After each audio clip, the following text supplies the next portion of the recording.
உங்களோட தாட் என்னங்கிறது. ஸோ எனக்கு இப்படி இருந்தால் நல்லாயிருக்கும் அப்படின்னு தான் தோணுச்சு, வேறு ஒன்றும் இல்லை.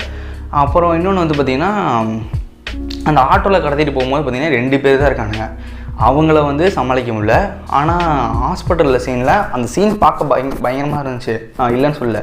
பட் ஆனால் வந்து பார்த்திங்கன்னா நினச்சிருந்தா அங்கே அந்த ஆட்டோ சீன்லேயும் வந்து அவனுக்கு 2 பேரும் அடித்து போட்டு தங்கச்சி வந்து அண்ணனை காப்பாற்ற வந்திருக்கலாம். அது பண்ணல. ஆனால் அண்ணன் வந்து ஹாஸ்பிட்டலில் படுக்க கிடக்கும் போது 7 பேர் வரும்போது ஒத்தாலாம் என்ன சமாளிக்கும். ஸோ லாஜிக் பார்க்கக்கூடாது, பட் லாஜிக்காக பார்த்தா இதெல்லாம் கொஞ்சம் காமெடியாக இருந்துச்சு. அண்ட் அதேமாதிரி வந்து பார்த்திங்கன்னா சின்ன வயசுலேருந்து ஒரு எடுத்து வளர்த்துருக்காரு. உடனே வந்து தம்பிங்களுக்கு தோணாதில்ல இந்த மாதிரி பண்ணணும் அப்படின்னு சொல்லிட்டு. என்ன தான் கோபமாக இருந்தாலும் குத்துற அளவுக்குலாம் பண்ண மாட்டாங்க அப்படிங்கிற மாதிரி ஒரு இது கொஞ்சம் டிஃப்ரெண்ட்டாக கொண்டு போய்க்கலாம். ஐ மீன் இன்டர்வலுக்கு அப்புறம் வந்து பார்த்திங்கன்னா இவங்க 3 பேர் அண்ணன் தம்பிங்களை வந்து அடிச்சிக்கவே முடியாது. இவங்க வந்து வேணான்னு ஒதுங்கி போகிறாங்க.